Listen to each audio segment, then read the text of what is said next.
European history. A grand illumination of the human spirit. It has a nice ring to it, doesn't it? Sounds like the title of a documentary you'd watch on a Sunday afternoon, narrated by someone with a reassuringly expensive British accent. It conjures images of progress, a stately march from the marble halls of Athens, through the vaulted cathedrals of the Renaissance, to the powdered wigs of the Enlightenment, all culminating in, well, us, the finished product. The beneficiaries of this long, noble struggle. It's a lovely story, a fantastic piece of marketing.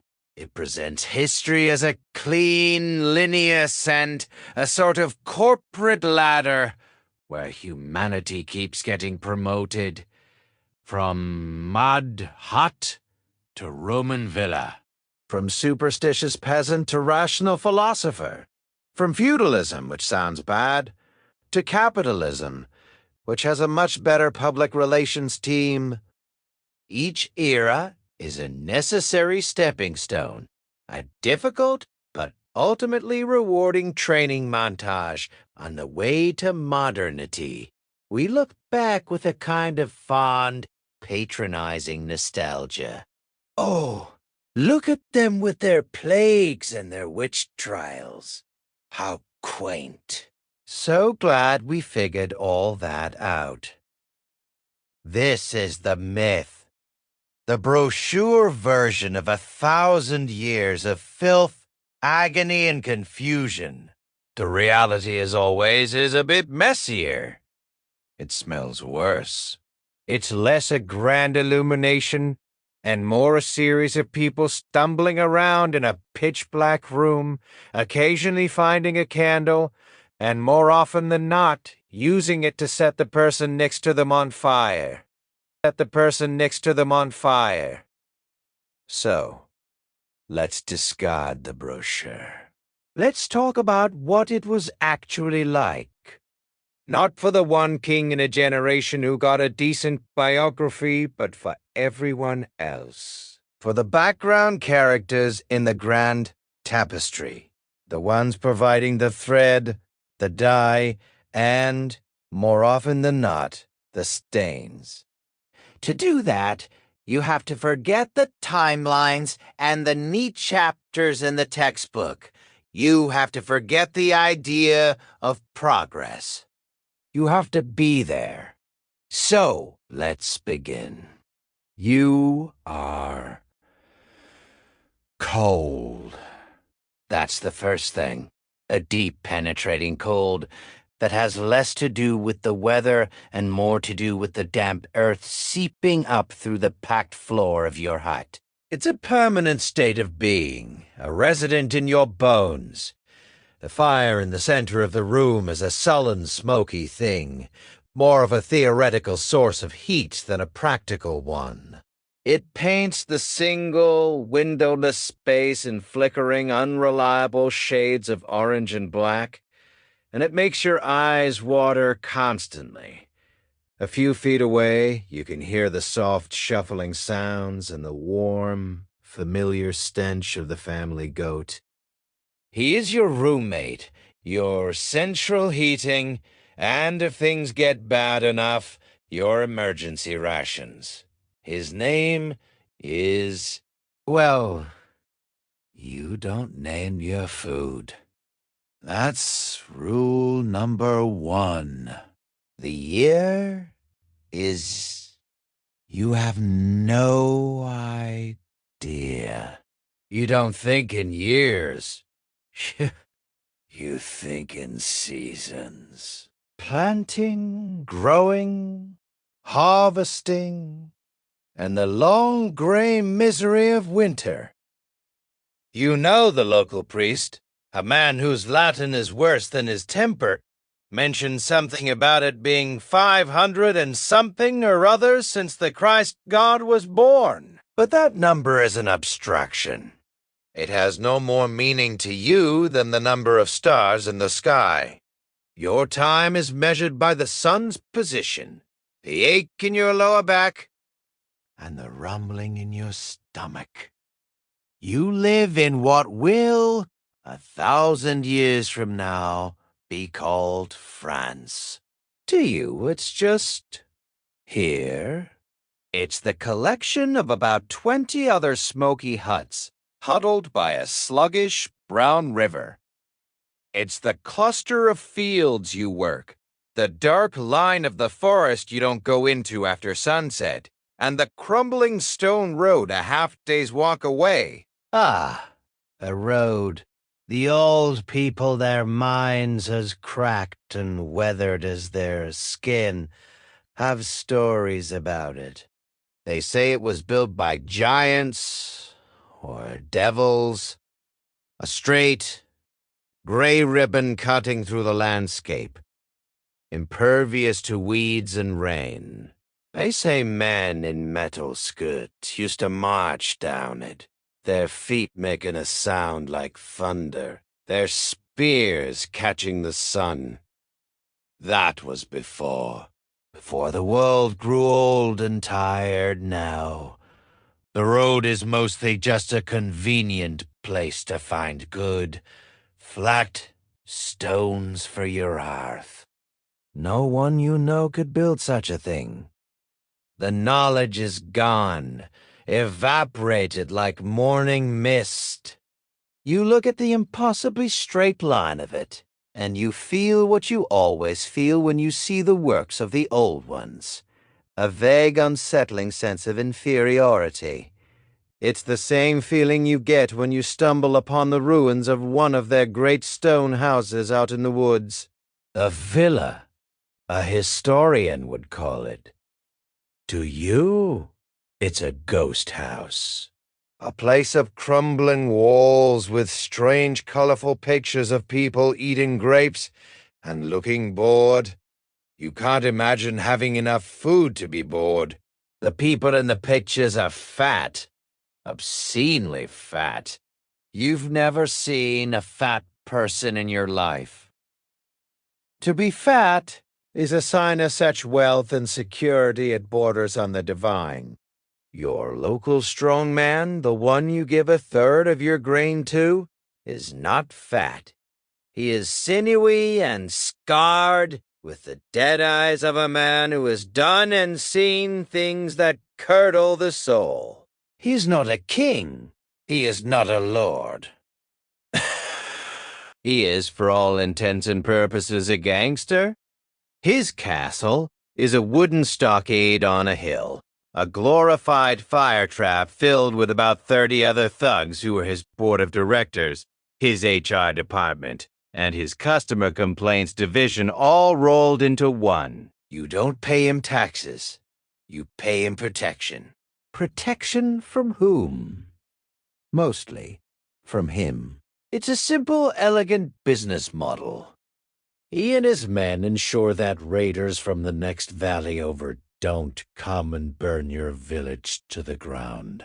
In exchange, they get to take your food, your daughters if they're feeling bold, and your dignity as a matter of course. It's a bad deal, but it's the only one on offer. The alternative is being murdered in your sleep by a different group of thugs. At least this way you know your oppressor's name. You call him Lord, he calls you nothing. He doesn't know your name. Why would he? This is the political landscape. Not a neat map of emerging kingdoms, but a chaotic, ever-shifting patchwork of protection rackets.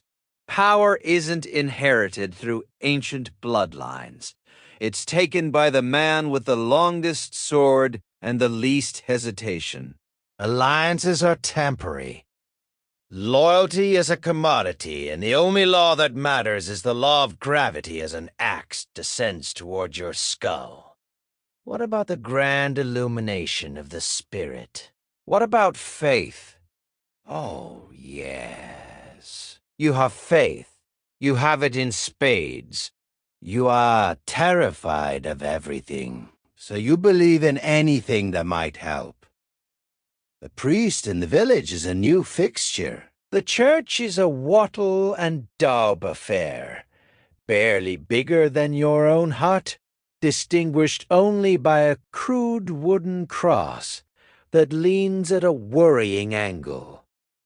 The priest talks of one God, a powerful, jealous sky deity who died in a gruesome fashion and is very, very particular about how you behave. He speaks of sin and damnation and a fiery pit of eternal suffering. You listen and you nod because it's best not to anger anyone who claims to have a direct line to a god, especially a god who seems to specialize in eternal suffering.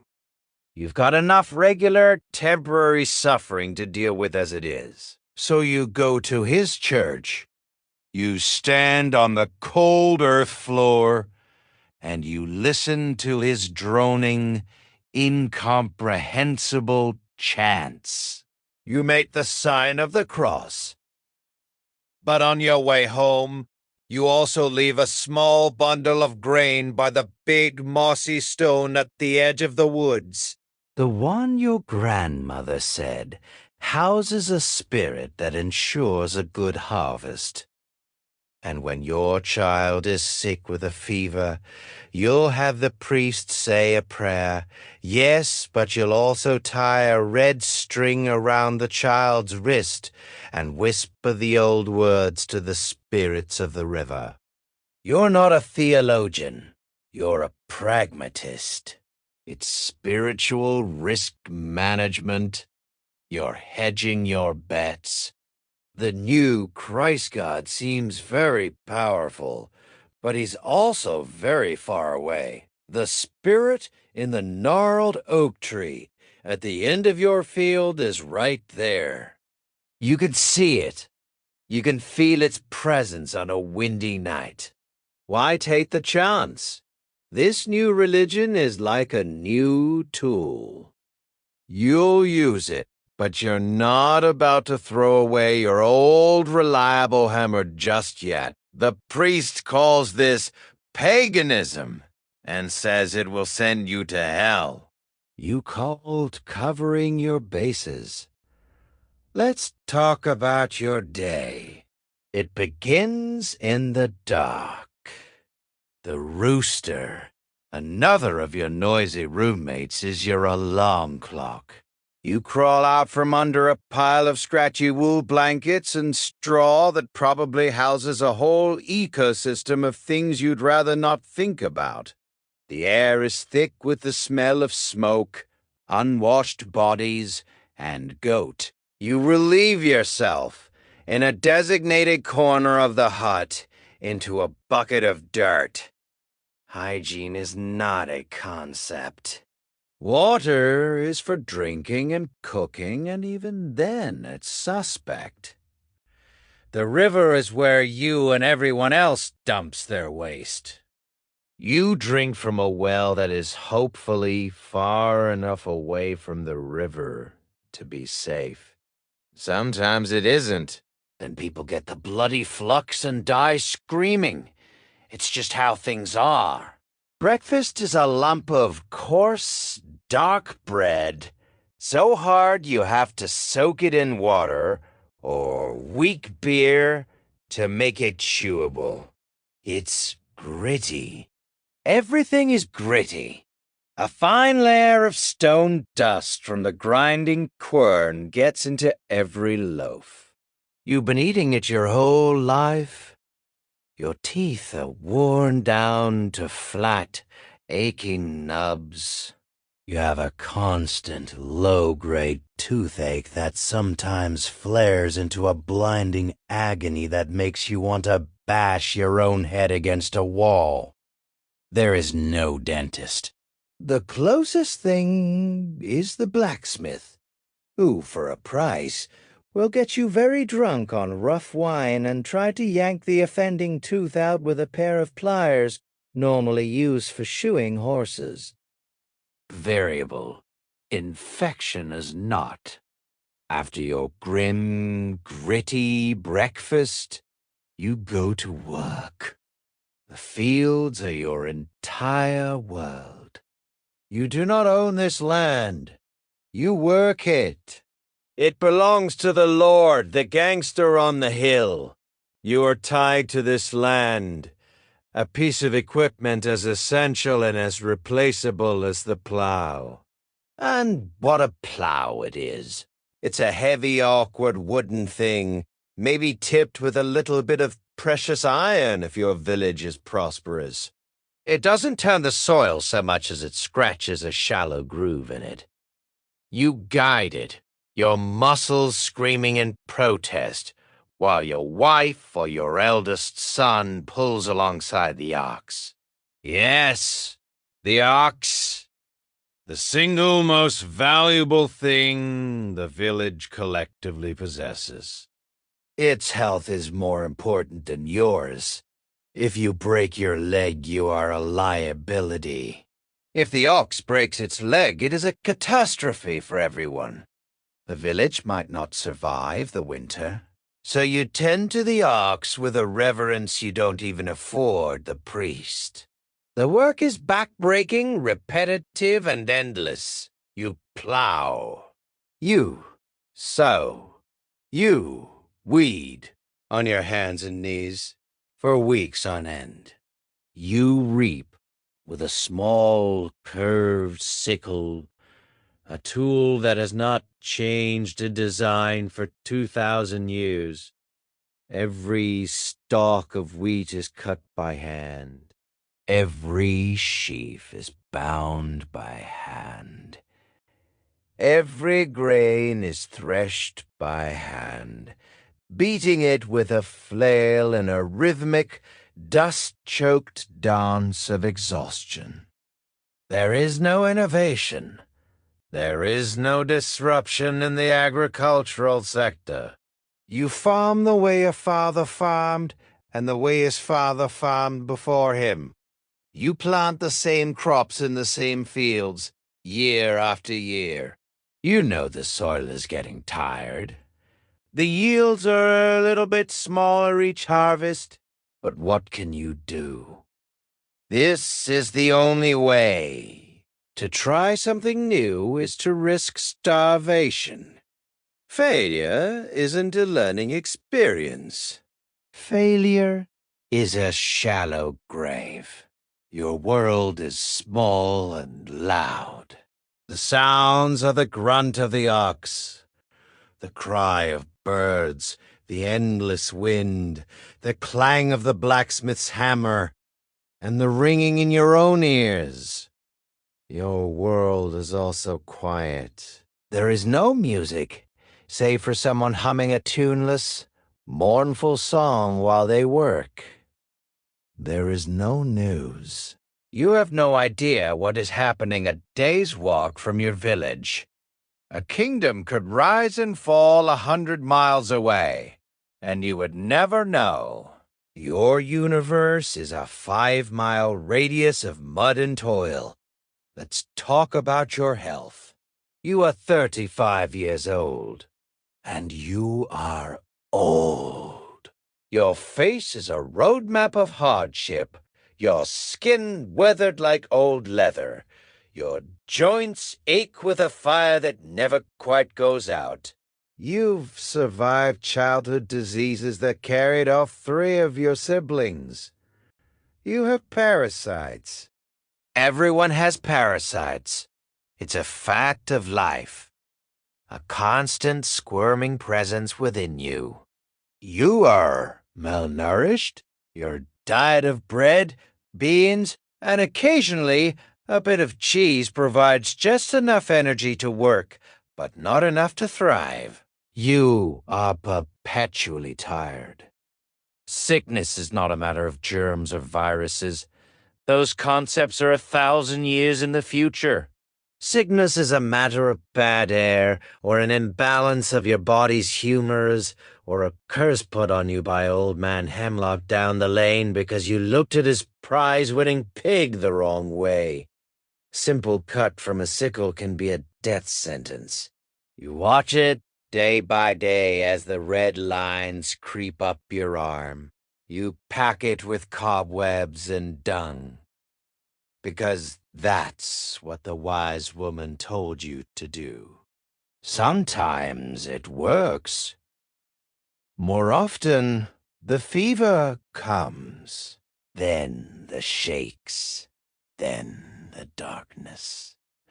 Childbirth is a coin toss. Your wife has been pregnant 6 times.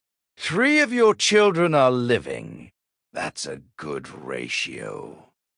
You've seen women die in agony, surrounded by panicked relatives and a cloud of useless prayers. You've seen babies born blue and silent.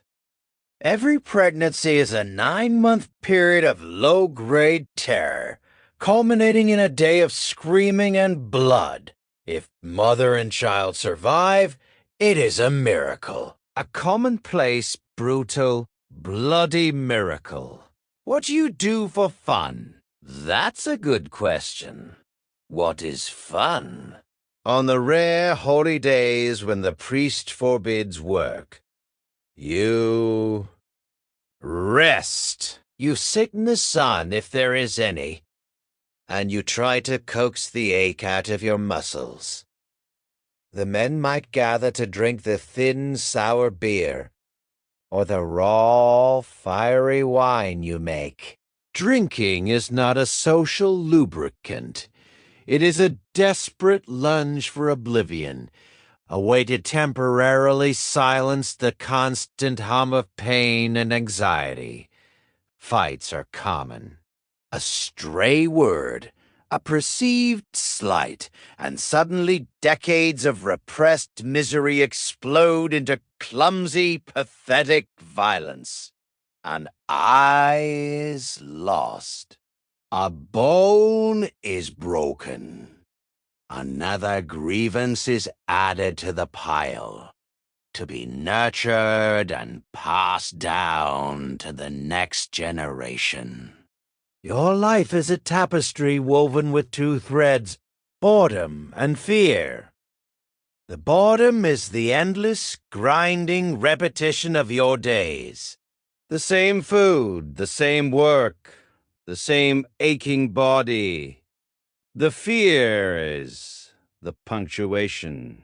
The fear of a bad harvest, which means starvation.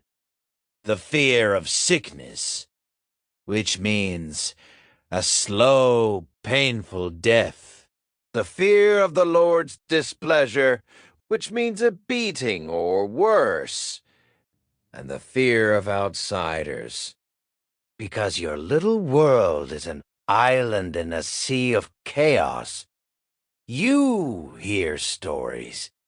Travelers, merchants with their armed guards, the only people who move between the little islands of humanity bring tales. They speak of strange men from the north, men with braided hair and horned helmets, who come from the sea in dragon-prowed ships. They say these men live for slaughter and plunder, that they burn monasteries and carry off treasure and people. You listen to these stories around the fire, and a cold dread settles in your heart. The north is far away. The sea is something you can't even imagine. But the world feels a little bigger and a lot more dangerous. They also tell stories of men from the east, men on horseback, followers of a new prophet who have conquered half the world. They swept across the southern sea, they say, and are even now pressing up through the lands of the Spanish. Their God is the same as the priest's God, but different. Another competitor in the crowded marketplace of divinity. You don't understand the politics or the theology. You just understand the threat. The world is full of people who want what you have, which is, by any objective measure, almost nothing. But to a man who has even less, Your hovel and your half-filled grain sack are a treasure worth killing for. So you live with the fear. It's a taste in the back of your throat like sour milk. Every strange sound in the night, every dog that barks for too long, every unfamiliar shadow at the edge of the woods sends a jolt of adrenaline through you. Today, the fear is not just a taste, it's a reality. It starts with a shout from the boy who is supposed to be watching the sheep on the hill. It's a high, thin scream of pure terror. Then you hear it. A horn.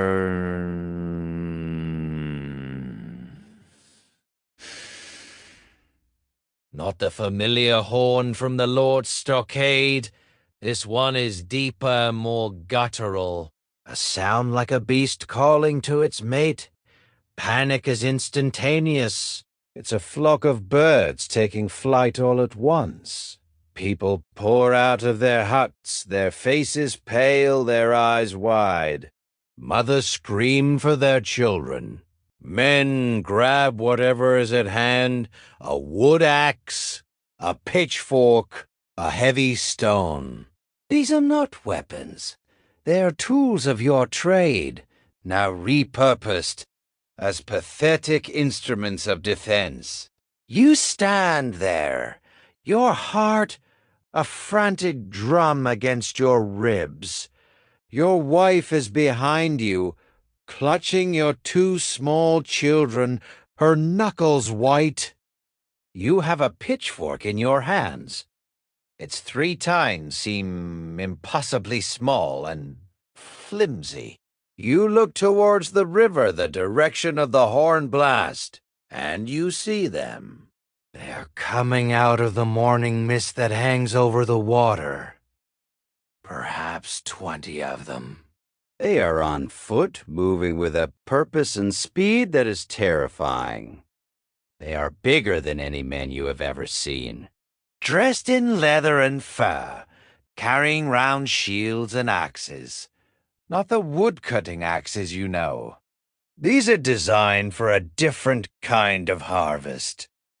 A harvest of bone and flesh. The village has no walls.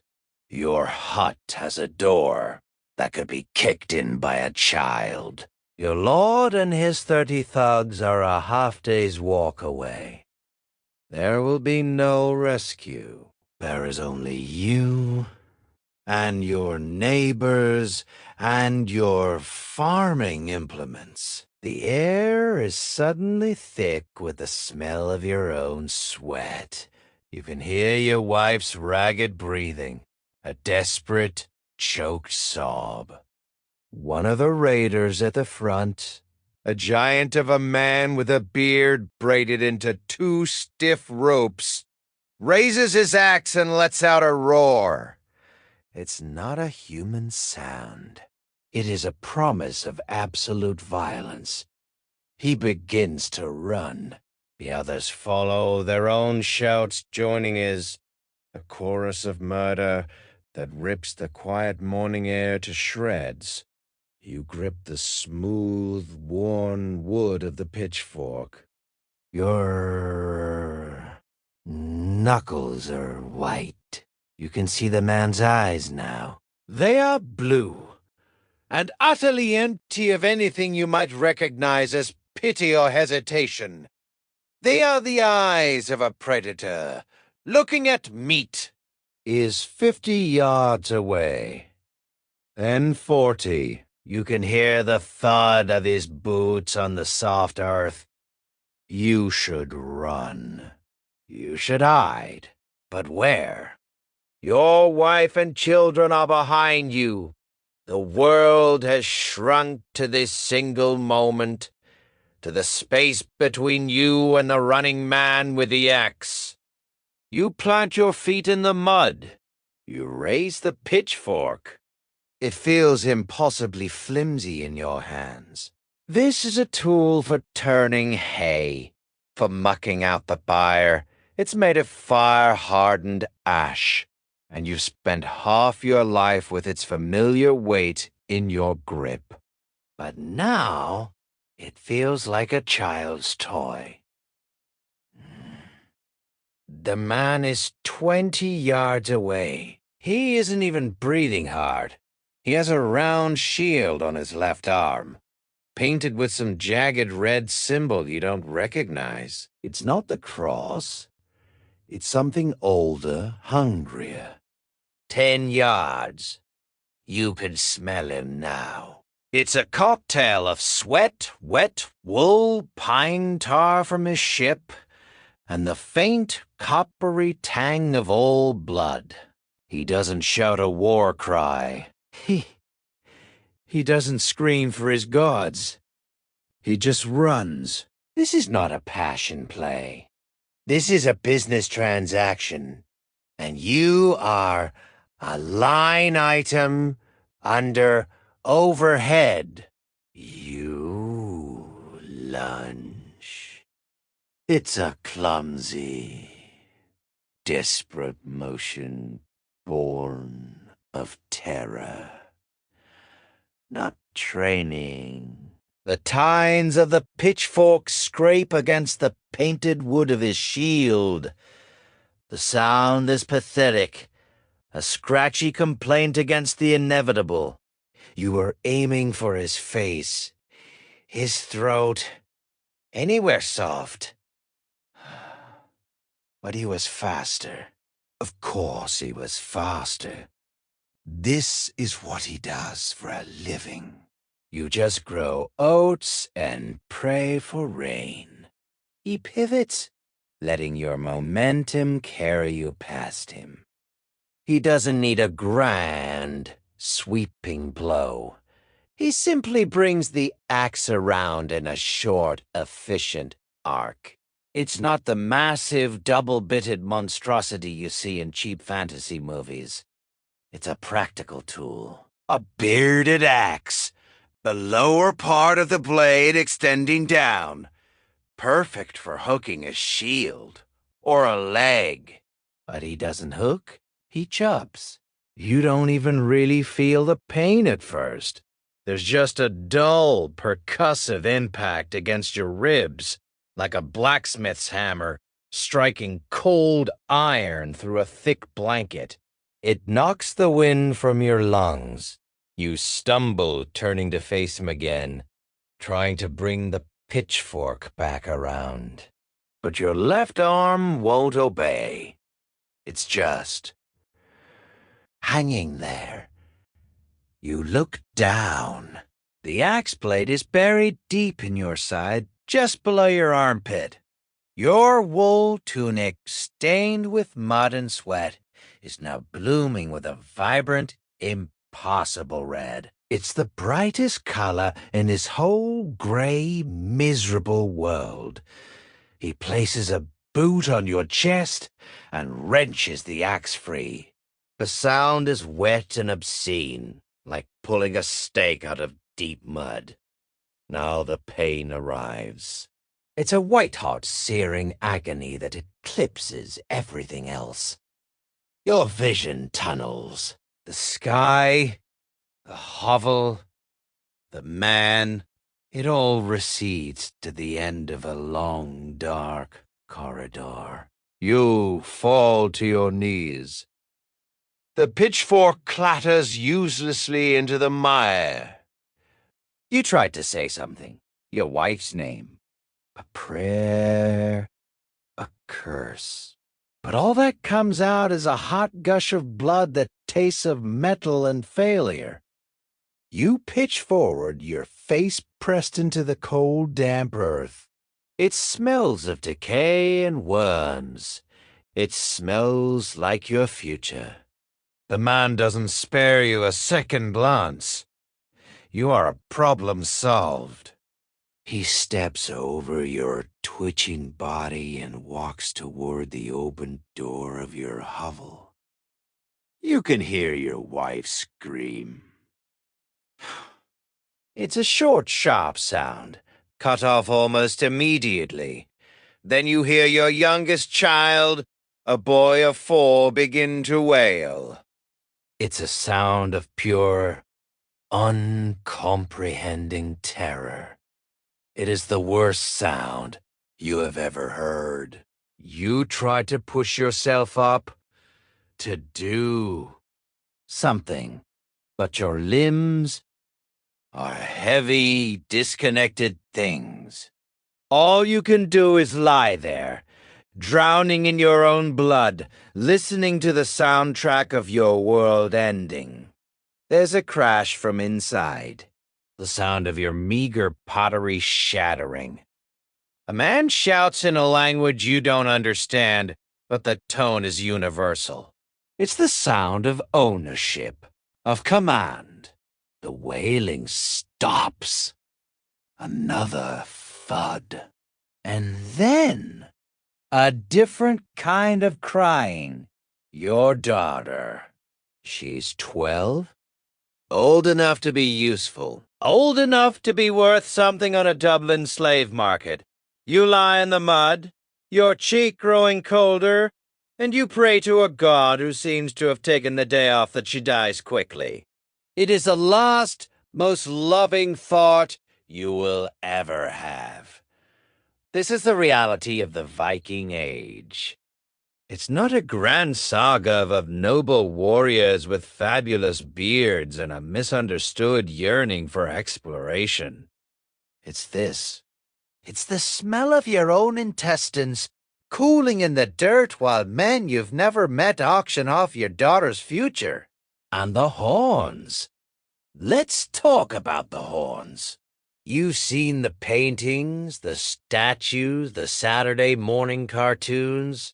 The Viking warrior, silhouetted against a stormy sky, a magnificent set of horns curling from his helmet. It's a powerful image. It's also complete, unadulterated nonsense. A fiction cooked up by a 19th century costume designer for a Wagner opera, because everything ridiculous in modern history can eventually be traced back to either Wagner or the Victorians. Think about it practically. You're in a shield wall, shoulder to shoulder with 200 of your angriest friends. The enemy line is 10 feet away. The air is thick with arrows and thrown spears. Do you really want a pair of giant, inconvenient handles sticking out of your head? It's a fantastic way to have your helmet torn off, or your neck snapped by a savvy opponent with a hooked spear. It's tactical suicide. These men were many things: brutal, rapacious, terrifyingly effective, but they were not stupid. Their gear was functional. Mail shirts if they could afford them, padded leather jacks if they couldn't, and simple, conical, or rounded iron helmets, often with a nasal guard. They were designed to do one thing: deflect the blow and keep the brain inside the skull, where it could continue processing important data like swing axe here and don't trip over the disemboweled farmer. The horns were left where they belonged, on the goats. So why do they come? Why did these men get in their magnificent clinker-built longships and cross the notoriously ill-tempered North Sea to ruin your day? The popular narrative is one of overpopulation. Scandinavia, so the story goes, was bursting at the seams. A generation of landless younger sons with too much testosterone and not enough to do. There's some truth to that, but it's not the whole picture. It was also about politics. The late 8th century saw the rise of powerful kings in Denmark and Norway, men like Harald Fairhair, who were busy consolidating power. This process, as it always does, involved crushing local chieftains, taxing them into oblivion, and generally making life unpleasant for anyone who liked their independence. For a proud, ambitious chieftain, you had three choices: bend the knee, die, or leave. Many chose to leave. They packed up their households, their warriors, their axes, and went looking for a new home, or at least a new source of income that didn't involve paying tribute to some jumped-up king from the next fjord over. And then there's the simplest reason of all: opportunity. Western Europe at the end of the 8th century was a tempting target. The Carolingian Empire was a vast, lumbering giant, powerful at its core but weak and slow on its periphery. The Anglo-Saxon kingdoms of England were a fractured mess of rivalrous little statelets, constantly at each other's throats. And most importantly, they were rich. Or at least, they had concentrated pockets of wealth. For centuries, these Christian kingdoms have been pouring gold, silver, and precious gems into their churches and monasteries. They were vaults filled with chalices, reliquaries, and illuminated manuscripts bound in jewel-studded covers. And they were, for the most part, completely undefended. The monks who guarded them were men of God, not men of war. Their defenses consisted of prayer and the assumption that no one would be impious enough to rob a holy place. This was a catastrophic failure to understand the competition. To a Norse pagan, a Christian monastery wasn't a holy sanctuary. It was a warehouse. It was an unguarded bank filled with portable, high-value assets conveniently located on a coast or a navigable river. Raiding Lindisfarne in 793 wasn't an act of profound religious hatred. It was a sound business decision. It was the heist of the century. The news of that raid's spectacular success spread through Scandinavia like wildfire. It was proof of concept. Europe was open for business, and the Norsemen were issuing a hostile takeover bid. So they came, not as a unified army, but as 1,000 different freelance ventures. A ship or two from this fjord, a dozen from that chieftain. It was the gig economy, but with more pillaging. They'd hit the coast in spring, after the crops were planted. They'd spend the summer raiding, trading, and generally terrorizing the locals.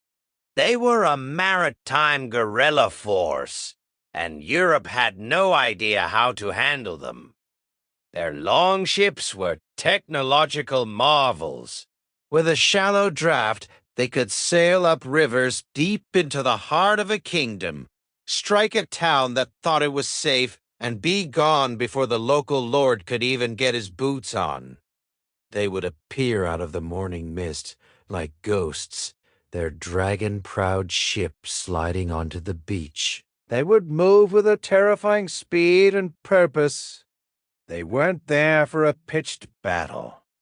They were there to grab whatever wasn't nailed down and be back on the water before an armed response could be organized. And what wasn't nailed down? What wasn't nailed down? Gold, silver, cattle, food, and people. Let's not forget the people. We have a sanitized view of the Viking slave trade. We imagine it as a peripheral activity. It was not. It was a cornerstone of their economy.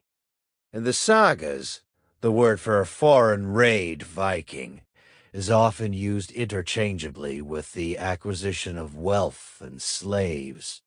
Men, women, children, it didn't matter. If you were alive and could be moved, you were currency. You, the farmer, were just an obstacle. Your wife, a brief, violent distraction. But your daughter? Your sons? They were profit. They were called thralls. They would be bound, chained, and thrown into the hold of a long ship. Imagine that journey. You're in a cramped, dark space slick with bilge water and vomit. The air is thick with a stench of unwashed bodies, fear and despair. You're chained to strangers who speak a different language, all of you sharing the same dawning horror. Above you, you hear the rhythmic creak of the oars, the snap of the sail, and the laughter of the men who butchered your family. You are tossed about by the relentless motion of the sea, cold spray seeping through the planks, soaking you to the bone. People get sick. Dysentery is rampant. The weak and the ill are not cared for. They are a liability. They are cut loose and tossed overboard to lighten the load. It's not personal. It's just logistics. If you survive the journey, you might end up in a major slave market. Dublin, founded by the Vikings, was one of the largest in Western Europe. Hedeby in Denmark was another. Or you might be taken east, down the great rivers of Russia to the glittering markets of the Byzantine Empire or the Abbasid Caliphate. There, you would be stripped, inspected like livestock, your teeth checked, your muscles prodded. You would be sold to the highest bidder. Your life, from that moment on, is one of absolute subjugation. If you're a man, you might spend the rest of your short existence cutting timber in a Norwegian forest or rowing the boat of the man who killed your father. If you're a young woman, your fate is almost certainly to become a concubine, a domestic servant at the mercy of your owner's every whim. Your children, if you have any, will be born into the same slavery. Your name will be forgotten. Your language will fade. You will become a ghost, a specter of a person, your only purpose to serve the needs of your masters until you break. This was the engine that powered much of the Viking Age. The wealth that built their great hulls, that funded their expeditions to Iceland and Greenland, was built on the backs of hundreds of thousands of people like you. People whose lives were shattered, whose families were erased, whose futures were stolen and sold for a handful of silver. So how did Europe respond to this existential threat? At first, with staggering incompetence. Kings would raise an army the feared in Anglo-Saxon England, for example. But by the time the cumbersome force of peasant levies had assembled and marched to the coast, the raiders were long gone, their ships disappearing over the horizon, their holds full of treasure and captives. It was like trying to fight a swarm of wasps with a sledgehammer. The response was prayer. Chronicles from the period are filled with lamentations. From the fury of the Northmen, O Lord, deliver us, became a standard line in litanies across England and Francia. It was a lovely sentiment. As a defense strategy, it proved somewhat ineffective. God, it seemed, was not listening. Or perhaps he was, and he simply didn't care. Eventually, a more pragmatic solution was found. If you can't beat them, buy them off. This was the origin of the Danegeld. The first recorded payment was in Francia in 845 after a Viking fleet led by a chieftain named Ragnar. Yes, possibly that Ragnar sailed up the Seine and besieged Paris. The Frankish king, Charles the Bald, rather than watch his capital burn, paid them £7,000 of silver to pack up and leave. It was a brilliant short-term solution and a catastrophic long-term precedent. The message it sent across Scandinavia was clear. The kingdoms of Europe are not only rich, they are weak. They will pay you to go away. It was the birth of the world's largest and most successful protection racket. Nice little monastery you have there, the logic went. Be a shame if it caught fire. For a modest fee, we can ensure its continued safety. The Anglo-Saxons in England became masters of this humiliating practice. The Anglo-Saxon Chronicle records payment after payment after payment, each one larger than the last. £10,000 of silver in 991. 16,000 in 994. 24,000 in 1002. 36,000 in 17. And a staggering £48,000 of silver in 1012. To fund these payments, kings imposed a national tax, also called the Danegeld. It was the first universal direct tax levied in England. Think about that. The origins of the modern tax system in England lie in a desperate attempt to pay pirates not to burn everything to the ground. Your entire system of centralized government is essentially a trauma response. Of course, the Danegeld never really worked. Paying the Vikings to leave just ensured they'd be back next year, asking for more. Why wouldn't they? It was free money. It was far easier than raiding and involved significantly less risk of getting an axe in the face.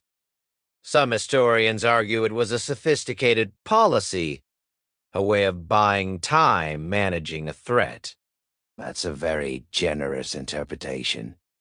It was extortion, pure and simple. It was a kingdom handing its lunch money over to the school bully every single day, hoping he wouldn't give them a swirly, but he always comes back for more. But the Northmen weren't just a destructive force. That's the other side of this story, the one that complicates the simple narrative of good versus evil. They were just raiders. They were traitors. And they weren't just traitors.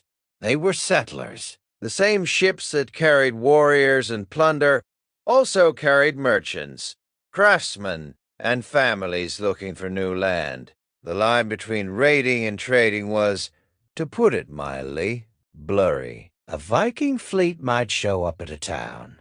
The first question was, are these people strong enough to fight us? If the answer was no, they'd raid. If the answer was yes, they'd open up a market and start trading.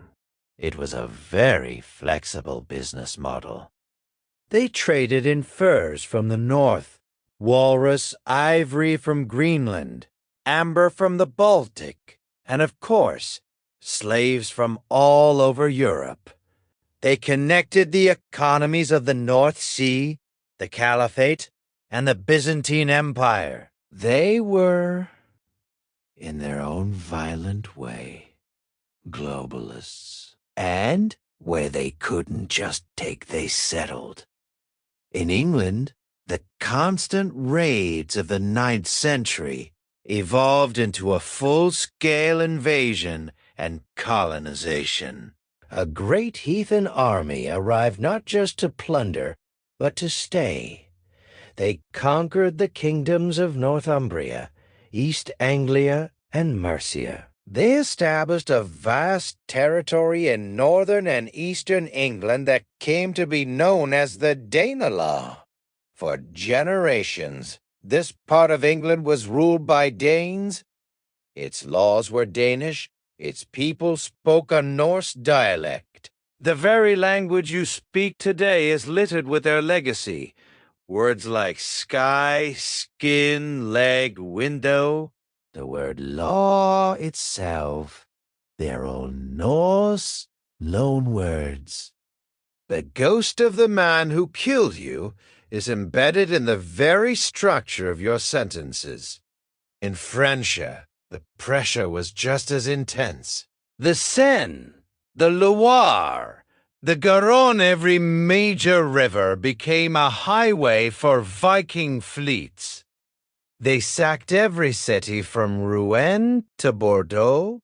The Frankish kings were powerless. Finally, in 9011, the king, Charles, the simple a name that doesn't inspire confidence, tried a new tactic.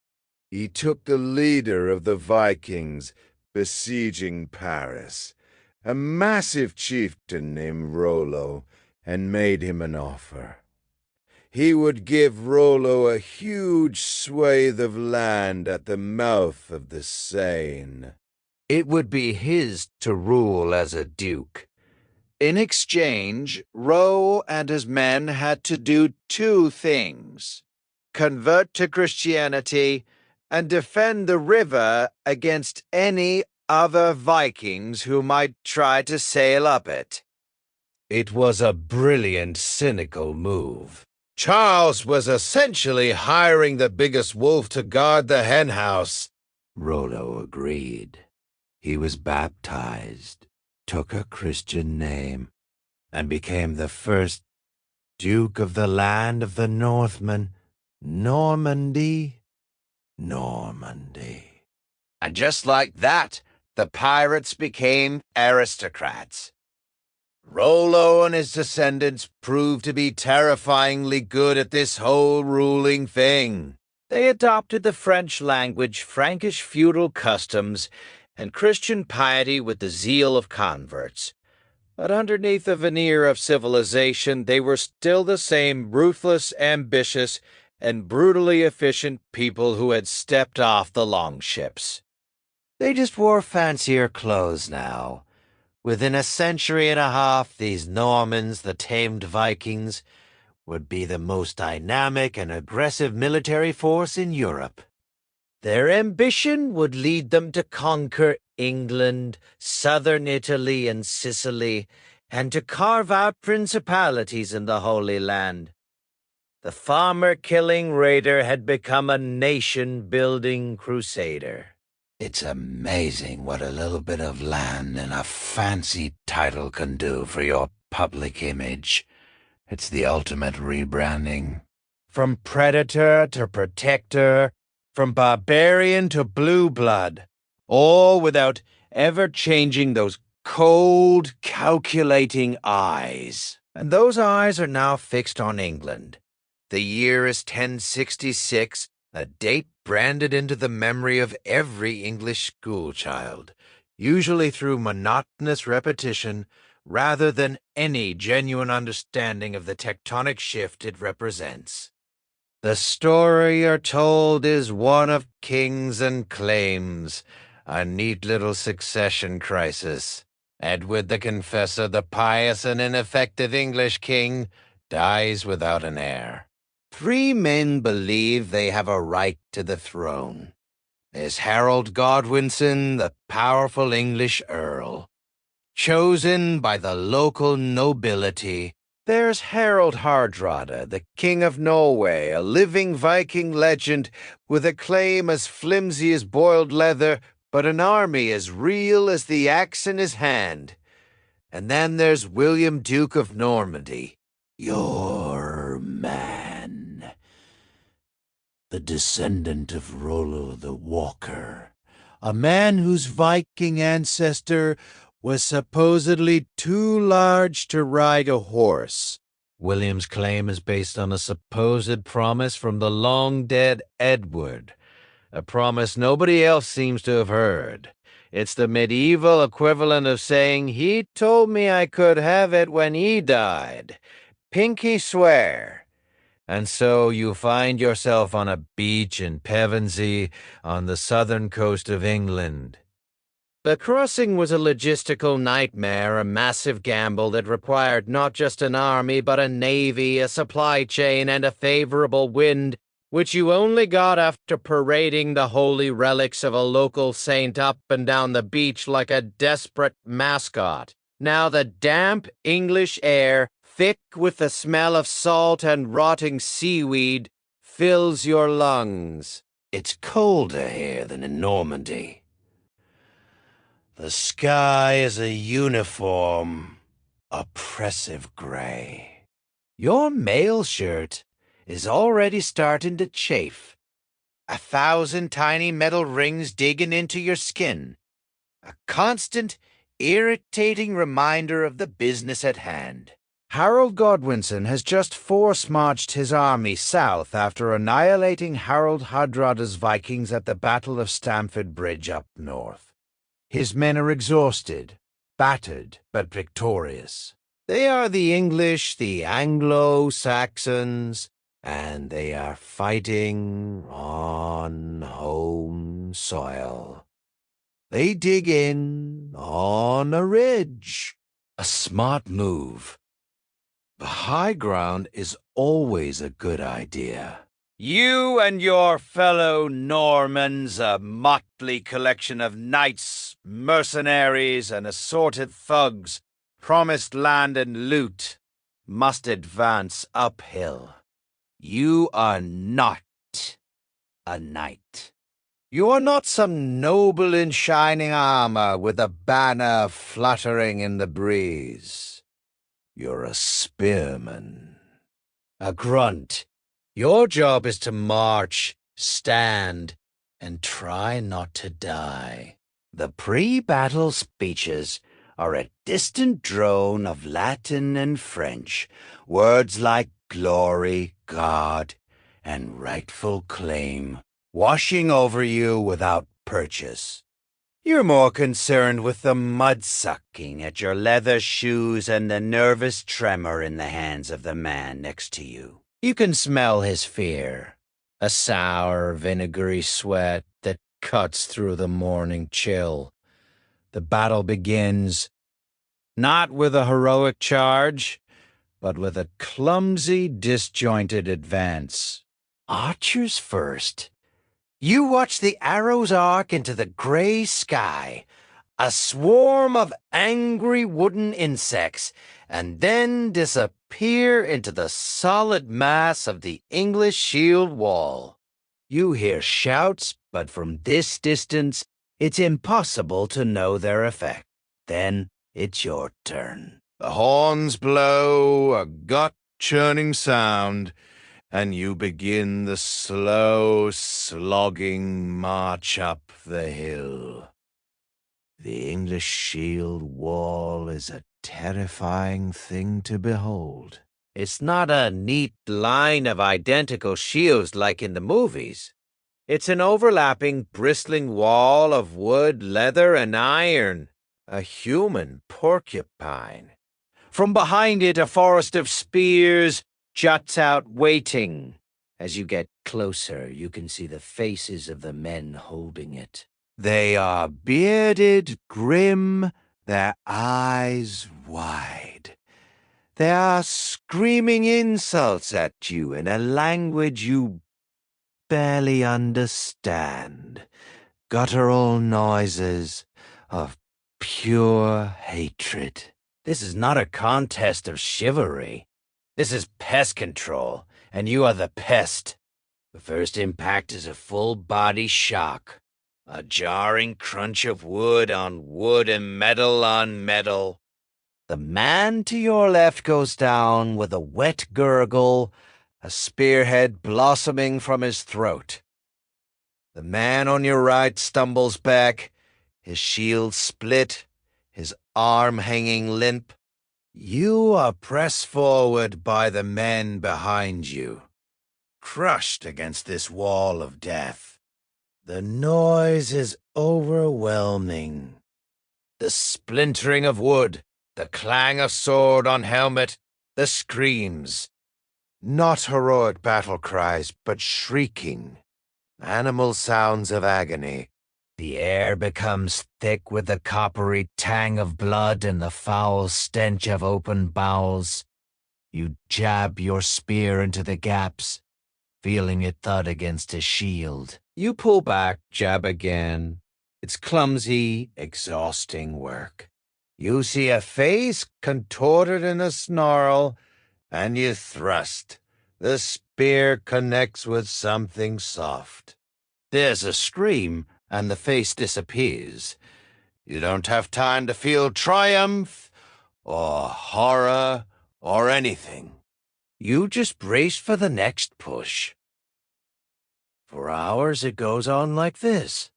Charges up the hill, brutal, Close quarters grinding, and then a panicked, stumbling retreat back down. At one point, a rumor spreads that Duke William is dead. the line wavers. Men begin to turn and run.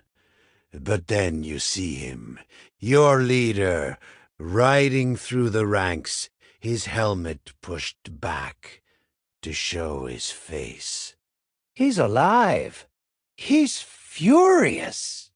He screams at the cowards, rallying them not with inspiration, but with sheer, terrifying force of will. The day wears on.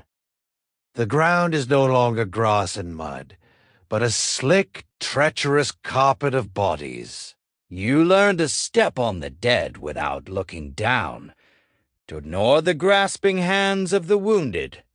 The Norman knights, your supposed superiors, are proving just as ineffective against the shield wall.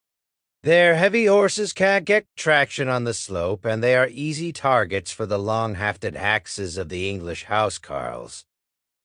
You watch one knight, a man whose banner you saw blessed by a bishop that morning, get his horse's legs chopped out from under it. As he tumbles to the ground, trapped by the weight of his own mount, an Englishman steps forward and brings a massive two-handed axe down on his helmet. The sound is like a blacksmith striking an anvil, a dull, final thunk. The turning point comes from a piece of tactical genius born of desperation, the feigned retreat. Your line breaks seemingly in panic, and you run back down the hill. It's a terrifying gamble. It feels real, but the English, exhausted and overconfident, finally break their discipline. They smell victory. Small groups of them break from the shield wall, chasing you down the slope, eager for the kill. And that's when the trap springs. The Norman cavalry, waiting, wheels around and crashes into the now exposed, disorganized Englishmen. It's a slaughter. The final act is a grim, attritional grind. The English king, Harold, is still up there, his personal guard, the housecarls forming a shrinking knot of defiance around his banner. The archers are ordered to fire high, to plunge their arrows down behind the shield wall. You watch another volley go up, a black cloud against the dying light of the afternoon. A moment later, a cheer goes up from the Norman lines. A rumor, then a certainty, spreads like wildfire. Harold is down. An arrow in the eye, they say. A fittingly ignominious end for a king. With their leader gone, the last of the English resistance melts away into the woods. You are left standing on the crest of the ridge, leaning on your spear, gasping for air. You are covered in mud, blood some of it yours, most of it not. The field is a canvas of butchery. Men are crawling, moaning, dying. The crows are already gathering. You have won. England is yours. Or rather, it is, Williams. For you, the reward is simpler. You are alive. You have survived to see the sunset. But as you look out over the darkening English countryside, you don't feel like a conqueror. You just feel tired. A profound, bone-deep weariness. This grand illumination of the human spirit feels suspiciously like a day spent working in an abattoir. William the Conqueror, as he would come to be known, had taken England by force. But holding it was another matter entirely. The country you've just liberated is not a unified, welcoming place. It's a patchwork of resentful earldoms, simmering rebellions, and a populace that sees you as a foreign invader. Which, to be fair, is exactly what you are. So William initiates the next great phase of European social engineering, lockdown. He doesn't build bridges, he builds castles. Hundreds of them. Not the fairy tale palaces of Disney, but brutalist monstrosities of wood and stone. They are called Mutt and Bailey castles, a wonderfully mundane name for instruments of terror. A big mound of earth, the Mutt with a wooden tower on top, and an enclosed courtyard, the Bailey at the bottom. They are ugly, functional, and can be thrown up in a matter of weeks. They are designed not for comfort, but for dominance. Each one is a stone fist clenched in the face of the local population. A permanent, unblinking eye of the new regime, garrisoned by men like you. Your job is no longer to fight battles, but to enforce the peace. A peace maintained by the constant, implicit threat of violence. To formalize his ownership, William commissions the Doomsday Book. It's not a book of judgment in the biblical sense, but it might as well be. It's the most audacious, comprehensive audit in history. Commissioners are sent to every corner of England to record with chilling precision exactly who owns what. Every hide of land, every mill, every pig, every peasant. It is a document of absolute possession. It reduces an entire country to an inventory list, a spreadsheet of assets. Your new king doesn't just want to rule England, he wants a receipt. This system of control, this pyramid of power with the king at the top, knights and lords in the middle, and the vast unwashed masses at the bottom, is what we call feudalism.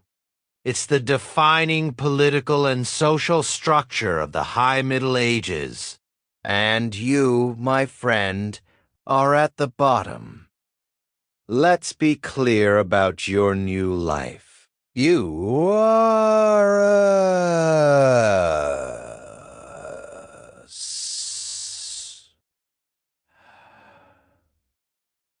You are a serf. You have swapped your spear. You didn't die on the battlefield at Hastings, but perhaps a small part of you wishes you had. At least that was quick. This is a slow death, measured out in seasons of back-breaking labor. You live in a village owned by a lord, a man you might see once a year as a distant figure on a large horse. He owns the land, the mill, the forest, the river. He owns you. You are not a slave, not technically. You can't be bought and sold. But you are tied to the land. You cannot leave without his permission. Where would you go, anyway? Every patch of dirt for 1,000 miles is owned by another lord just like him. It's like being a flea on a dog. Except there's only one dog, and it's got fleas everywhere. Your home is a one-room hovel. The walls are wattle and double lattice of sticks packed with mud, dung, and straw. The floor is packed earth. A fire pit in the center fills the room with a constant acrid smoke that stings your eyes and coats the back of your throat with soot. There are no windows, just a hole in the thatch roof to let some of the smoke out. It also lets the rain in. The place is damped, dark, and smells of wood smoke, unwashed bodies, and quiet desperation. You share this cozy little space with your family and, in the winter, your livestock. The gentle bleating of a sheep or the warmth of a cow is a small comfort against the gnawing cold, a comfort you pay for with the added stench of animal waste. Your diet is a monotonous cycle of bread, cheese, and pottage. The pottage is the centerpiece of every meal, a thick, gruel-like stew of whatever grains and vegetables are available. Oats, barley, peas, onions, cabbage. It simmers over the fire all day, a bland, gray mush. Meat is a rare luxury reserved for feast days or whatever you can illegally poach from the Lord's forest. But getting caught means punishment. A fine, a flogging, or even the removal of a hand. Is a rabbit worth a hand? Some days, it feels like it might be. The bread is dark, coarse, and heavy, made from rye or barley. You dip it in the pottage to soften it enough to chew. It's fuel. Nothing more. The concept of enjoying food is as alien as the concept of a day off. Your life is governed by the sun and the seasons. You rise before dawn, the cold seeping into your bones. You work the Lord's fields his demon show for a set number of days each week, plowing, sowing, weeding, reaping. The tools are rudimentary. A heavy wooden plow that has to be dragged by a team of oxen and guided by you, a sickle for harvesting, a flail for threshing. The work is physically punishing, repetitive, and endless. In addition to working the Lord's land, you have your own small strip to cultivate, from which you must feed your family and, crucially, pay your dues to the Lord. Rent, taxes, fees. A fee for using his mill to grind your grain, a fee for using his oven to bake your bread, a fee for getting married, a fee for dying. The system is designed to extract the maximum amount of labor and produce for the minimum possible outlay. It's a world built on a simple, brutal pyramid scheme, and your back is the foundation. And your job in this grand design? To work, to breed more workers, and to die. Your horizon is the edge of the field.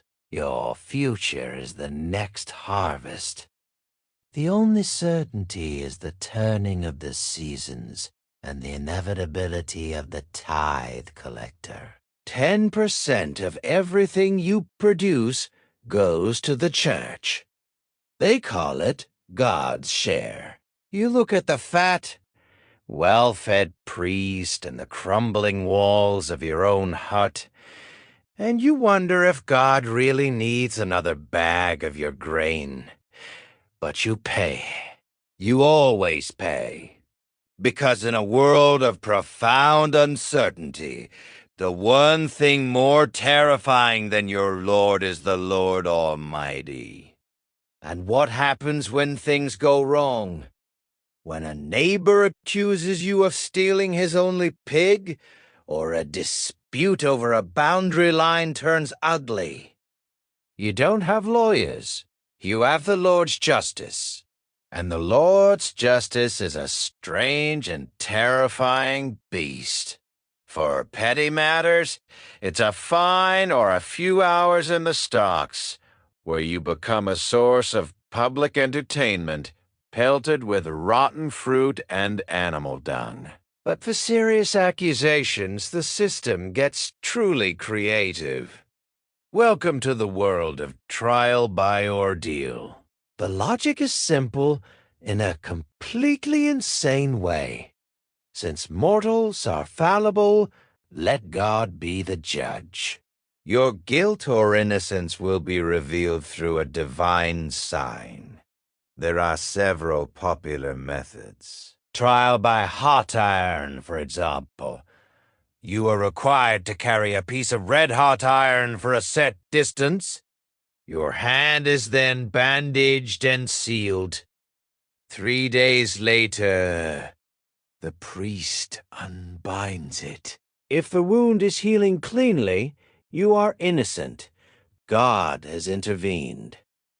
If it's festering and infected, which, given the complete lack of sanitation, is almost a certainty, you are guilty, and you will be punished accordingly, usually by hanging. Or perhaps you'd prefer trial by hot water. You have to retrieve a stone from the bottom of a cauldron of boiling water. Same rules apply. Healing hand, innocent. Horribly scalded, gangrenous hand, guilty. There's also trial by cold water. You are bound hand and foot and thrown into the local river or pond. If you sink, you are innocent. The pure water has accepted you. Of course, you've also probably drowned, but the court is happy to posthumously clear your name. A great comfort to your grieving and now destitute family. If you float, however, you are guilty. The pure water has rejected your corrupted soul. You are then fished out and executed. It's a no-win scenario, a perfect piece of psychological theater designed to reinforce the futility of challenging the established order. Do you see the pattern? Your life is not your own. Your body is not your own. Even your guilt or innocence is not yours to determine. It's all outsourced. To your lord, to your priest, to a bucket of boiling water. This is the world the Normans built. A world of brutal efficiency, where everyone has a place, and that place is almost certainly miserable. It is a society organized for war, but its most enduring legacy is a peace founded on subjugation. A peace where the vast majority of the population toils in silent servitude to provide the wealth that funds the castles, the knights, and the endless, petty wars of their masters.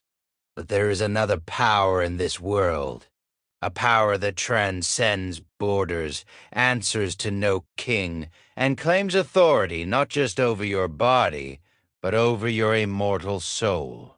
The Church.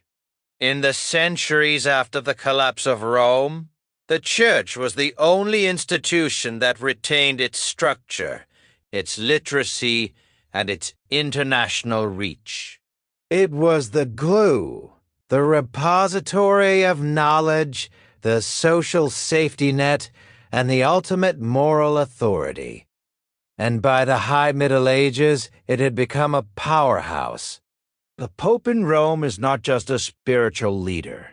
He is a political player on the world stage.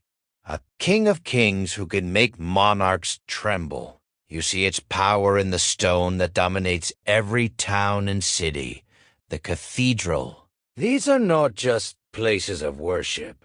They are statements.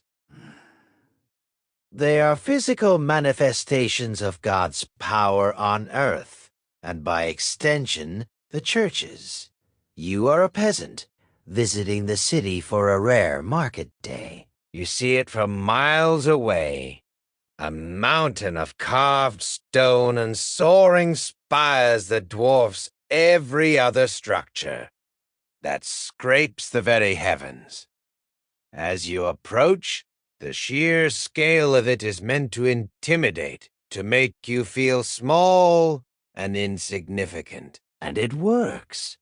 You step inside out of the filth and stench of the medieval street into a cavern of cool, echoing stone. The air is heavy with a sweet, cloying smell of incense, a deliberate assault on the senses designed to transport you from the mundane to the divine.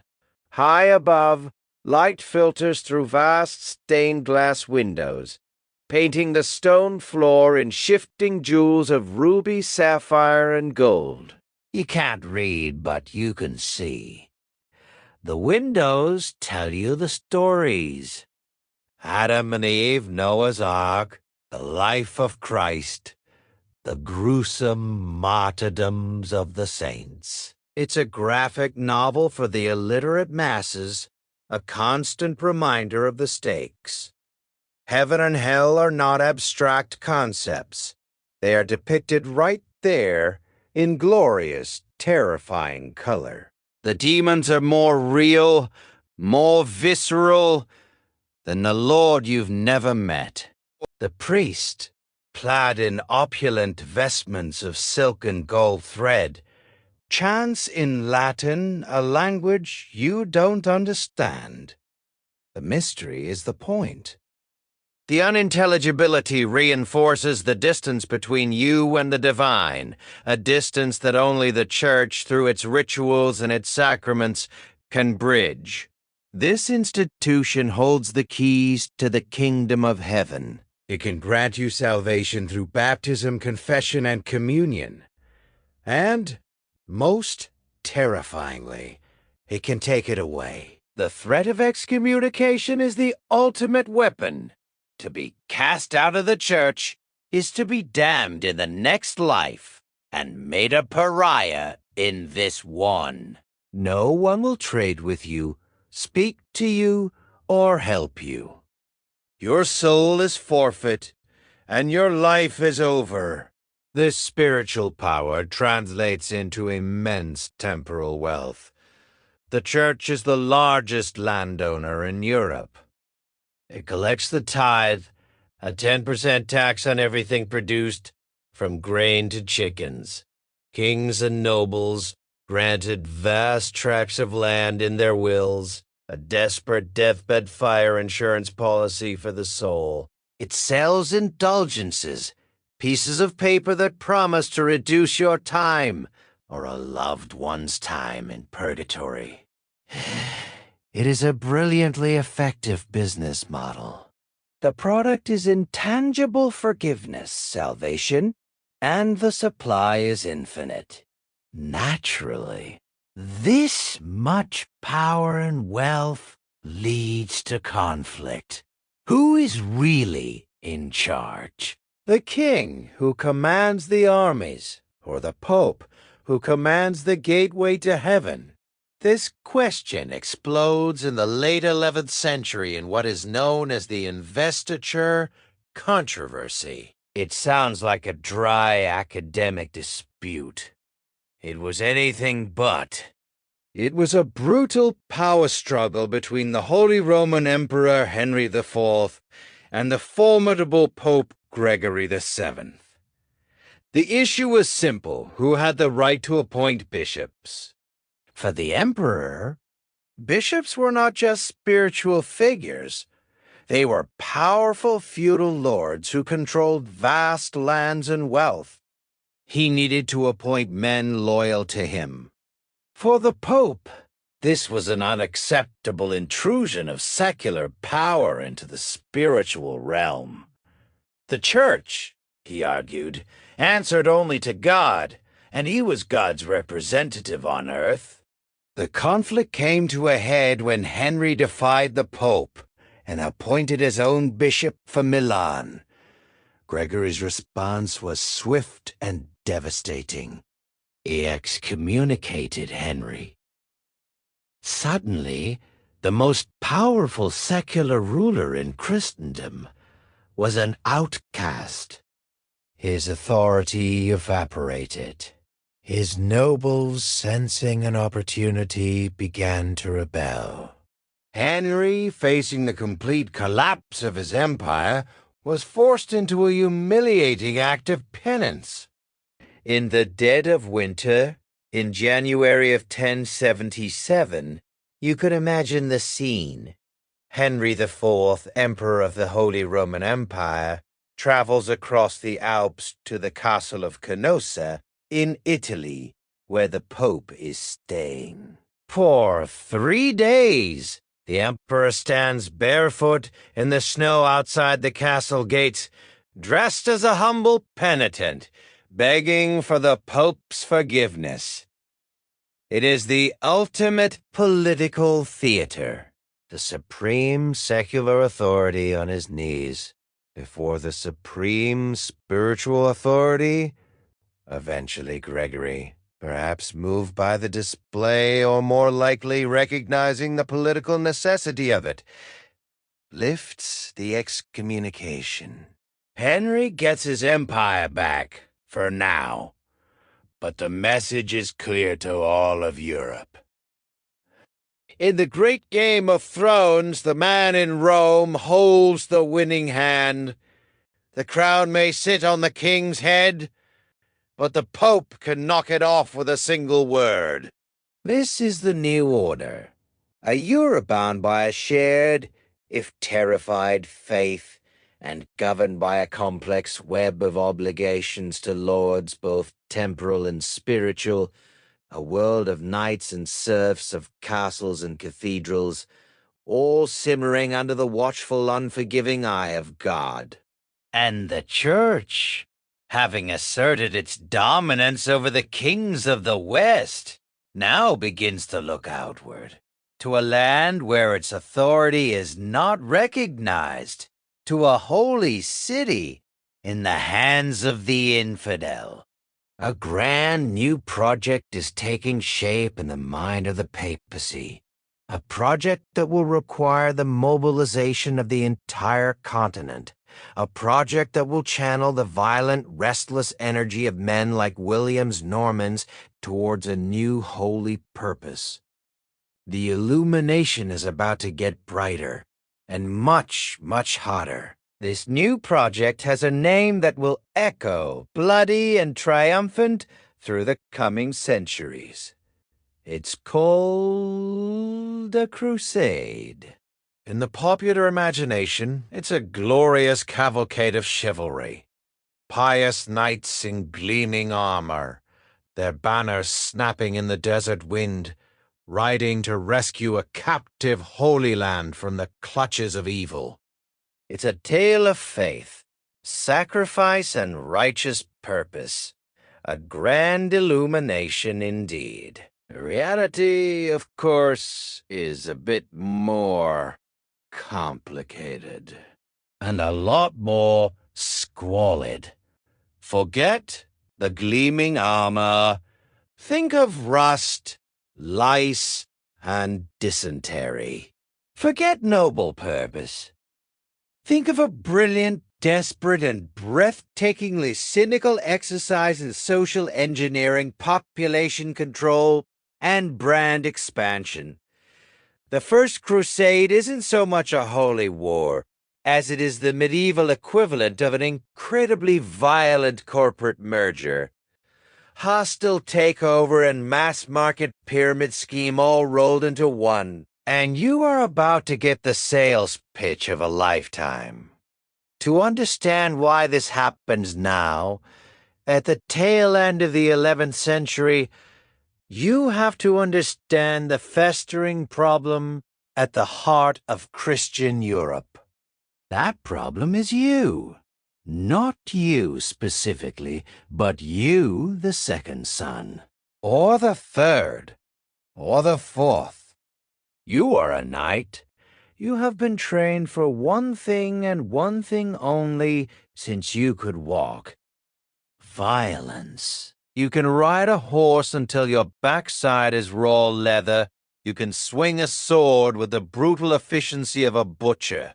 And you can wear 70 pounds of mail and padding without immediately collapsing from heat stroke. You are a walking, talking weapon system. And you are utterly, hopelessly unemployed. Thanks to a clever little innovation called primogeniture. The eldest son gets everything. You have no land, no title, and no prospects. Your big brother, who probably can't fight his way out of a wet paper tunic, has the castle, the fields, the peasants, and the income. You have a horse, a sword, and a terrible attitude. Your entire society has conspired to create a surplus of heavily armed, deeply resentful young men with an endless appetite for land and plunder and absolutely nothing productive to do. So what do? You do what you know. You and your equally landless, irritable friends form a company. You become, for lack of a better term, a glorified biker gang.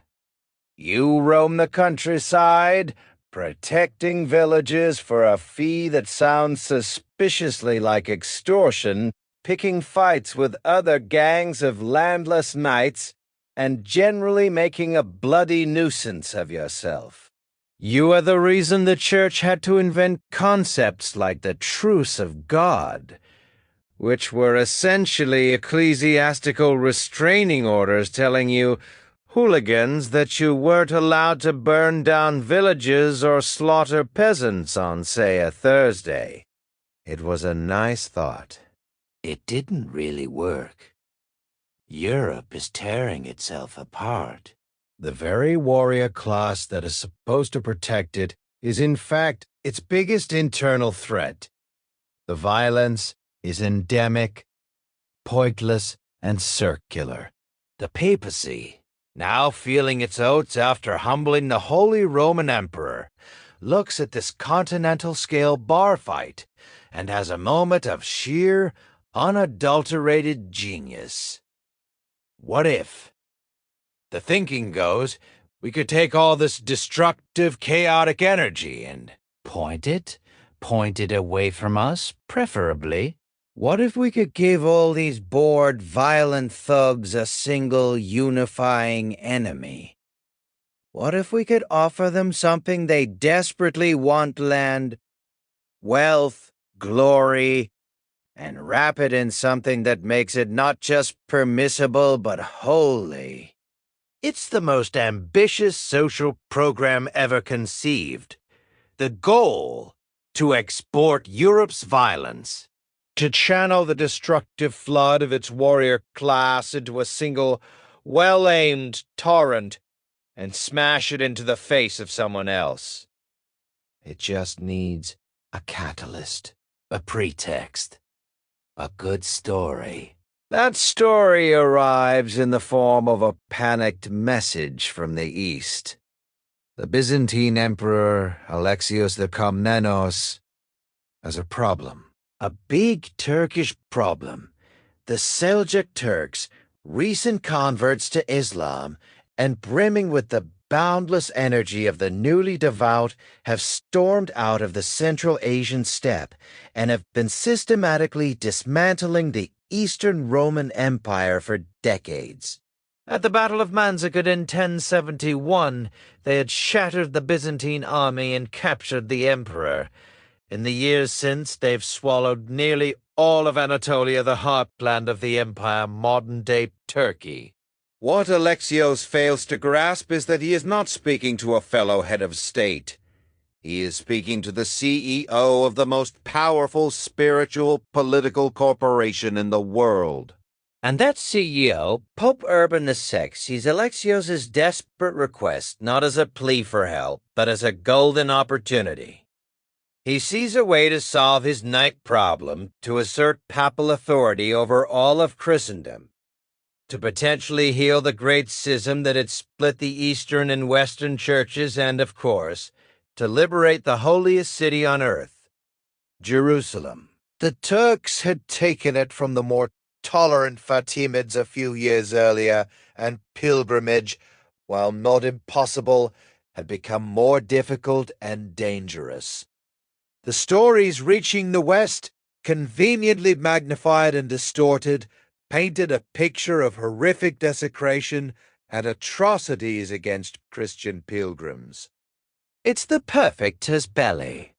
So Urban takes Alexios' modest request for a few thousand mercenaries and decides to launch the biggest, most audacious military enterprise in human history. Alexios asks for a scalpel. Urban is about to give him a sledgehammer. A rusty, unpredictable, peasant-powered sledgehammer, followed by a slightly more professional but infinitely more greedy one. The stage is set. November 1095. A field outside the city of Clermont, in France. There is cold and damp, smelling of mud and wood smoke. You are not a knight, not a bishop. You are a peasant, a townsman, a nobody. You've come because the Pope is speaking, and that's a bigger event than the annual pig festival. You're pressed in on all sides by a vast, unwashed sea of humanity. The breath of the man next to you smells of rotting teeth and cheap wine. The press of bodies is the only thing keeping you warm. You can't see much.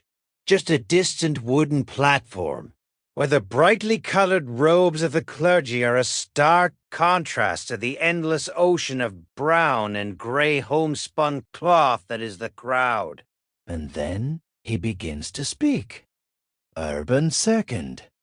He is not a thunderous orator, not a man who screams. His voice is calm, measured, but it carries with an unnerving intensity. He speaks in your language, not the Latin of the Mass. He is speaking directly to you. He starts by talking about the problem at home. He talks about you knights, you men of war. He looks out at the brawling, feuding nobility of France, and he doesn't condemn them. He praises them. He butters them up. He speaks of your valor, your strength, but then his tone shifts. He talks of how you turned this strength against your own brothers. You, the oppressors of children, the plunderers of widows, he declares. You are wasting your God-given talents on petty theft and pointless murder. You are staining your souls with the blood of fellow Christians. You can feel the guilt settling over the crowd, a palpable, heavy thing. The nobles shift uncomfortably in their saddles, but just as he has them hooked on shame, he offers the escape. He pivots. He paints a picture of the East. He speaks of your brothers in the Byzantine Empire, groaning under the yoke of the Turk. He speaks of the Holy Land, the land where Christ walked, where he lived, where he died. The very ground, he says, is crying out for liberation.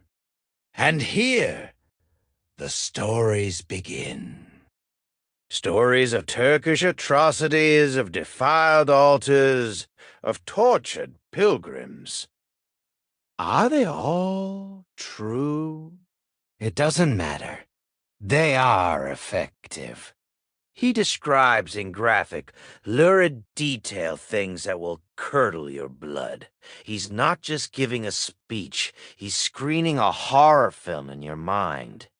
On whom, therefore, is the labor of avenging these wrongs and of recovering this territory incumbent, if not upon you, he asks, his voice rising, you, upon whom God has conferred above all other nations great glory in arms, great courage, great bodily activity, and great strength, to humble the hairy scalp of those who resist you.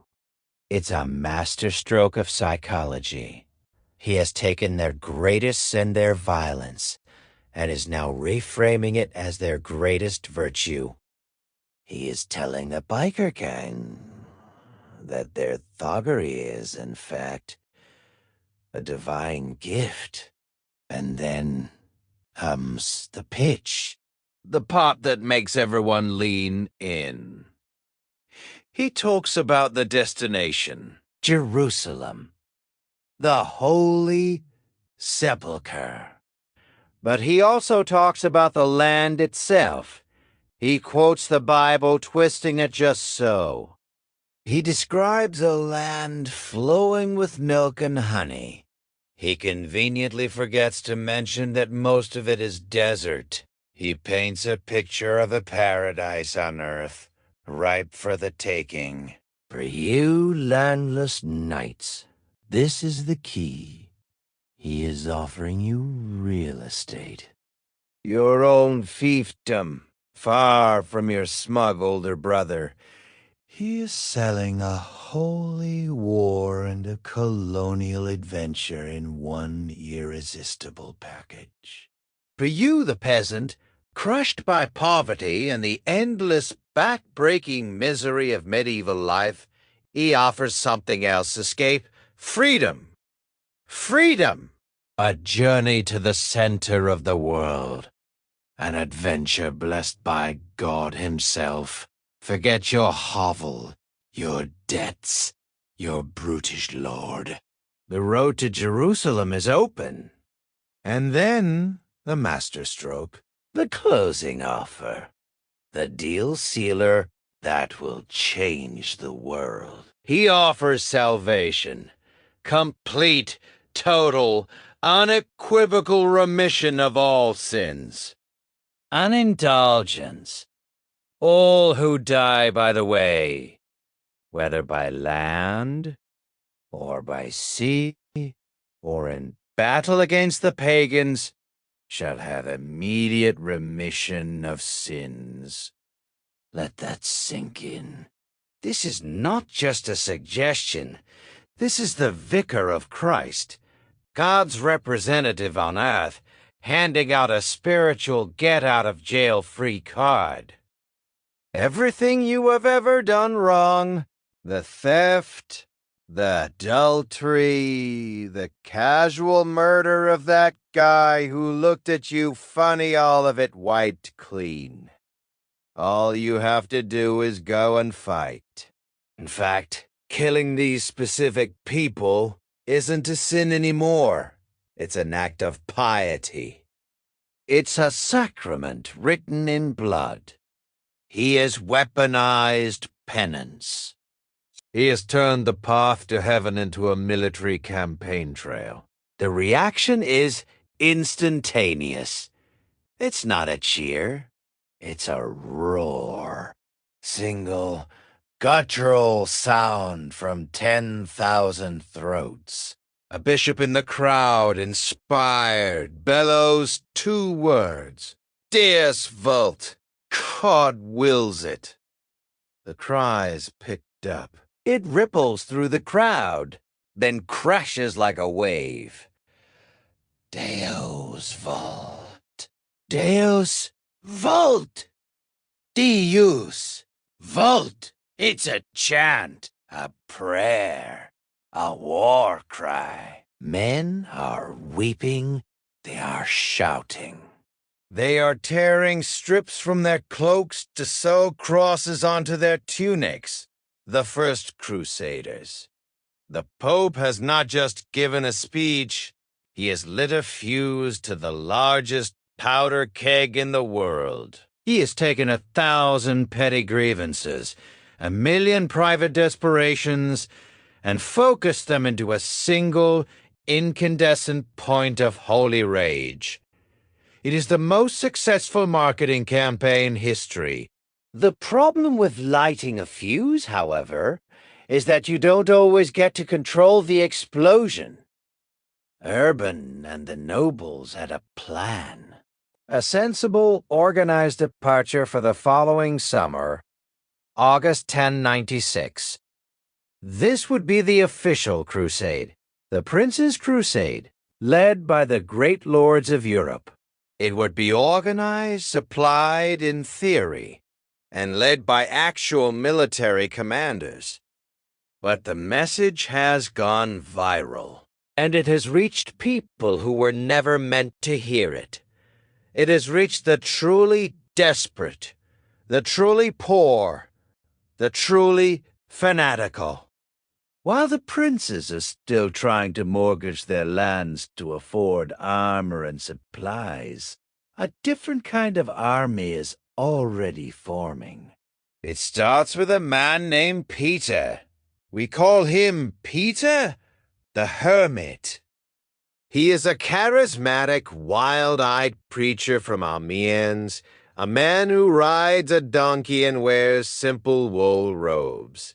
He claims to have a letter delivered to him personally by Jesus Christ, endorsing the crusade. This is, to put it mildly, a fabrication. But he's a hell of a speaker. He travels through the villages of France and Germany, preaching Urban's message, but stripped of all its noble pretenses and logistical planning. He preaches a raw, unfiltered gospel of apocalyptic fervor. The end is nigh. The path to the New Jerusalem is open. God will provide. You are a peasant listening to him. Your life is a meaningless cycle of planting and harvesting, of hunger and cold. You own nothing. Your children die of fevers. Your Lord owns your body, and the priest tells you your soul is stained with sin. And then this man Peter arrives. He is mesmerizing.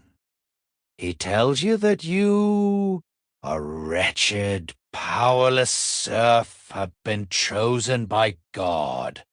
You don't need armor. You don't need a war horse. You don't need supplies. Your faith is your shield. God will part the waters for you. He will smite your enemies. He will feed you with manna from heaven. All you have to do is follow him. It's an intoxicating message. And tens of thousands of people believe it. They drop their tools in the field. They abandon their families, They gather their children, their elderly, their worldly possessions, which amount to a cooking pot and a spare shirt, and they begin to walk. This is not an army. This is a mass migration of the desperate. A shambling, chaotic, ecstatic mob, 30 to 40,000 strong, with no leader, no supply chain, and no idea where they are going. They are following a lunatic on a donkey, convinced they are the army of God. This is the People's Crusade, and it is an unmitigated disaster from the very first step. They have a vague notion that Jerusalem is east. So they start walking east, following the rivers, the Rhine and the Danube. They quickly run out of the meager but Peter said God would provide, right? So when they come to a town, they demand to be fed. The townspeople, looking at this locust swarm of smelly fanatical paupers, are less than enthusiastic. When the food isn't given freely, the pilgrims take it. God, after all, wills it. The violence begins almost immediately. But it's not directed at the Turks. The Turks are thousands of miles away. The enemy for this mob becomes anyone who is not them. And as they march through the Rhineland in the spring of 1096, they find an enemy much closer to home. You are a Jew, living in the city of Speyer, or Worms, or Mines. Your community has been here for generations. You are merchants, moneylenders, scholars. You are, to the local Christian population, the other. The people who, according to the preachers, killed Christ. You are a convenient and largely defenseless scapegoat. Now, a tide of humanity, calling themselves soldiers of the cross, is flowing into your city. They are led by men like Count Emico, a German knight who claims a cross miraculously appeared on his chest, a divine sign he was to lead. They are poor, they are hungry, and they are filled with a righteous, murderous certainty. They need money for their holy journey. You, the money lender, have it. They are marching to kill the enemies of Christ. And you, in their eyes, are the first enemy they see. The logic is simple and brutal.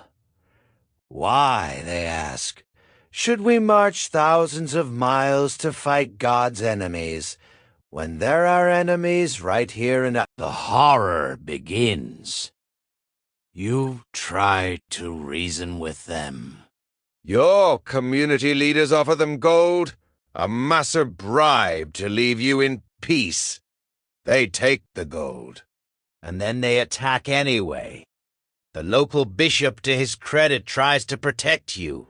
He offers you sanctuary in his palace. The mob doesn't care about the bishop's authority. They smash down the gates. You are huddled in the courtyard, listening to the screams as the doors splinter. The air fills with the smell of smoke and blood. They are not just killing. This is a frenzy. They are tearing children from their mother's arms and smashing them against the walls. They are dragging people into the streets and forcing them to choose between baptism and death. Many of you choose death. You watch as mothers kill their own children and then themselves. Rather than be taken by the mob, you hear the prayers of your neighbors turn to shrieks. It's not a battle. It's a slaughter. It's a pogrom. The grand illumination of the human spirit begins by plunging the Jewish communities of Germany into a darkness from which they will never truly recover. Thousands are murdered. The first blood of the First Crusade is not Muslim, but Jewish. Spilled not in the Holy Land, but on the banks of the Rhine. The People's Crusade, leaving a trail of butchery and chaos in its wake, continues its stumble eastward. They cross into Hungary. The Hungarians, having heard tales of this ravenous mob, are not welcoming. When the pilgrims try to plunder the city of Semlin, the Hungarians fight. Undisciplined and poorly armed, are routed, thousands are killed. The survivors, a starving, blood-soaked remnant, limp across the border into the Byzantine Empire. They have